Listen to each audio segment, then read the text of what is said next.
सुंदरकांड में एक प्रसंग आता है, मैं न होता तो क्या होता। रामचरितमानस के सुंदरकांड में बड़ा ही विलक्षण प्रसंग है।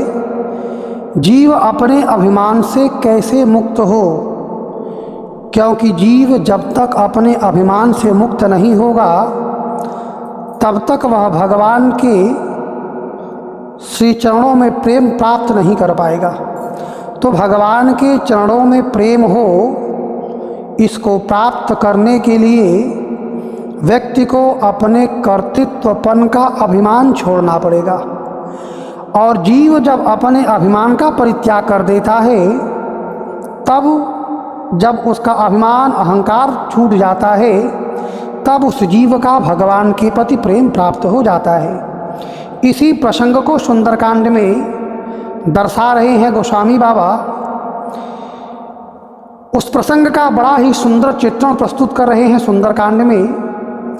अशोक वाटिका में अशोक वृक्ष के उस डाली पर जाकर के हनुमान जी छिप के बैठे हैं पत्तों में, जिस वृक्ष के नीचे श्री सीता जी बैठी हैं।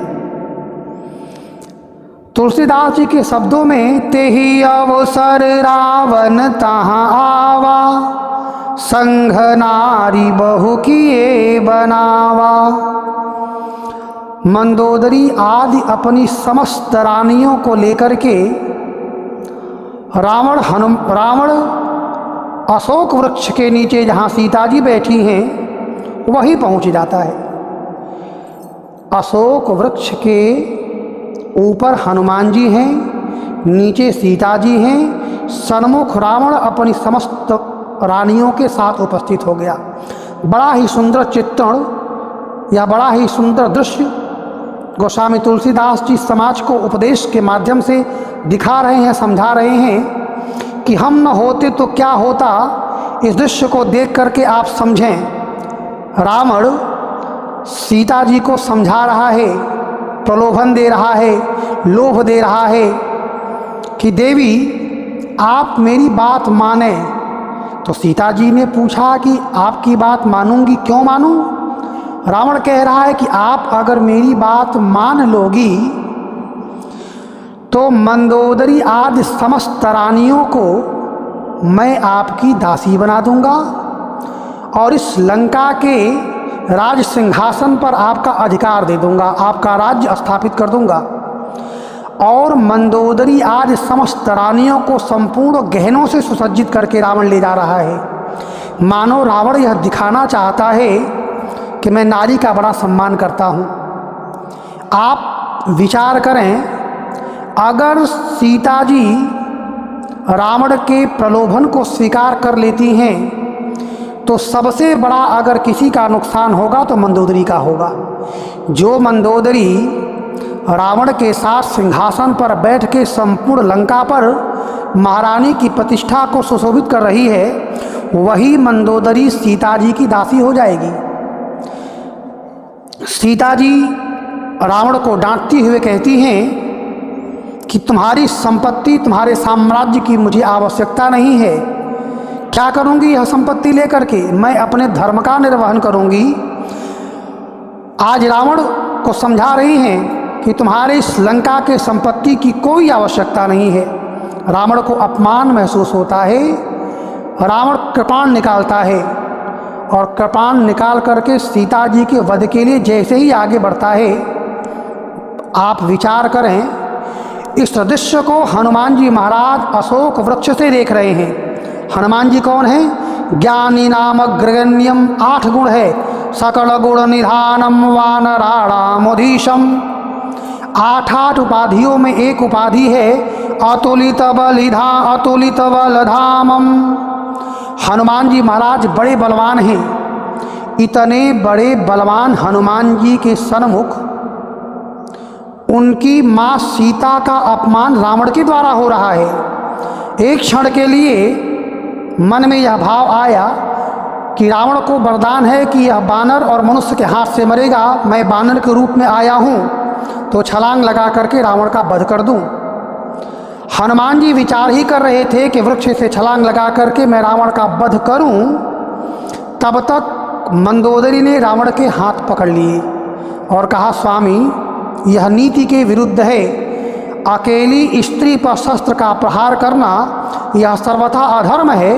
आप एक राजा हैं और राजा को इस प्रकार अनीति का कार्य शोभा नहीं देता है, इसलिए यह कार्य आप न करें। यह दृश्य जब हनुमान जी ने देखा तो हनुमान जी ने कहा कि प्रभु बड़ी कृपा किया जो यह दृश्य उत्पन्न करके मुझे दिखा दिया। अगर वृक्ष से छलांग लगा करके मैं रावण का वध कर देता तो मेरे मन में अभिमान आ जाता कि मैं नहीं होता तो सीता का क्या होता।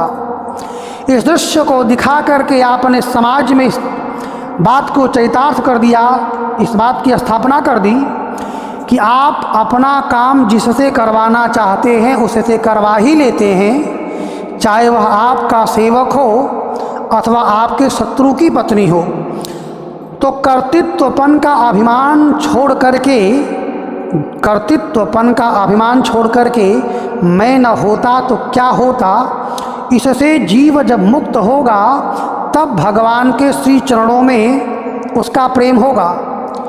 इसी सुंदरकांड की आगे की प्रसंग में एक उदाहरण और गोस्वामी जी दे रहे हैं।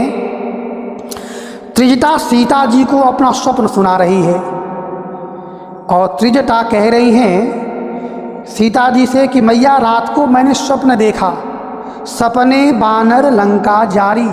मैंने देखा एक बंदर ने संपूर्ण लंका को जला दिया, स्वप्न में आया और संपूर्ण लंका को जला करके चला गया।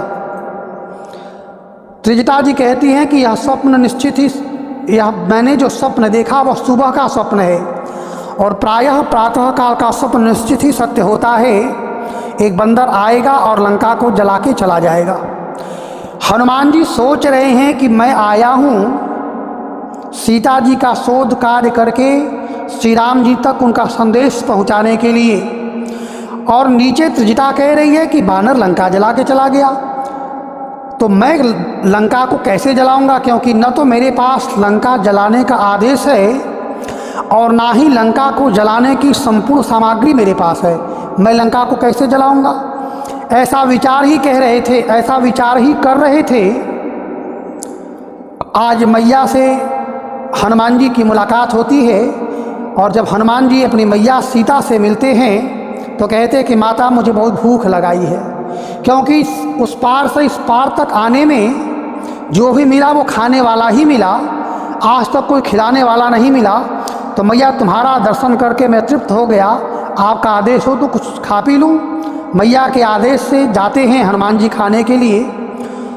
वहाँ अनेक प्रकार का युद्ध होता है। अंत में रावण के पुत्र के द्वारा हनुमान जी को बंधक बना करके रावण की सभा में पेश किया जाता है।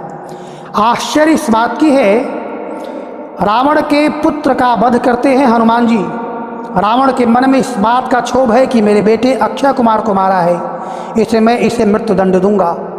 जैसे ही रावण हनुमान जी को मृत्युदंड देने जाता है उसी समय विभीषण जी आ जा रहे हैं। मतलब जीवन के हर परिस्थिति में जीव पर भगवान की कृपा होती है, वह एक अनुभूति का विषय है। हनुमान जी के ऊपर रावण रूपी संकट जैसे ही मृत्युदंड देने आया, विभीषण के रूप में श्री राम जी की कृपा भी प्रत्यक्ष आ गई। और कृपा कहती है रावण से, विभीषण रूपी कृपा रावण से कह रही है कि दूत को मारना अवध्य है, इसलिए इसे छोड़ दिया जाए। अंत में रावण कहता है कि ठीक है, तुम कह रहे हो तो इसे प्राण दंड नहीं दूंगा, लेकिन इसे दूसरा कोई दंड दूंगा। और ऐसा विचार ही करते करते रावण के मन में अचानक एक भाव आया कि कपि के ममता पूछ पर सब ही कहूँ समुझाई, तेल बोर पट बांध पुनि पावक देहु लगाई। रावण आदेश कर देता है कि बंदर की पूंछ में कपड़ा घी तेल लगा करके इसकी पूंछ जला दो। हनुमान जी कहते हैं कि प्रभु बड़ी कृपा किया। त्रिजटा ने कहा कि लंका जला दो।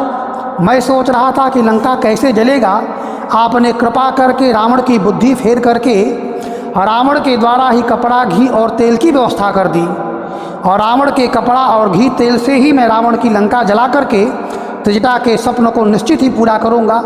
इस प्रकार रावण के ही सामग्री से रावण की लंका को हनुमान जी ने जला दिया। तात्पर्य यह है कि जीव अपने कर्तृत्वपन का अभिमान छोड़ करके, कर्तृत्वपन का अभिमान कि मैंने किया, मेरे द्वारा किया गया, इस अभिमान का परित्याग करके जीव यह स्वीकार कर ले कि जो कुछ भी मेरे द्वारा हो रहा है वह भगवान की कृपा से हो रहा है, और भगवान की कृपा के बिना जीव कोई कर्म कर ही नहीं सकता है। इसलिए जीव इस बात को स्वीकार कर ले कि प्रभु अच्छा से अच्छा हूँ तो आपका हूँ, और बुरा से बुरा हूँ तो आपका हूँ। तो कर्तृत्वपन का अभिमान छोड़ करके जीव भगवान की शरणागति लेगा, अभिमान मुक्त होकर के भगवान की शरणागति लेगा, तब जीव का कल्याण निश्चित ही हो जाएगा।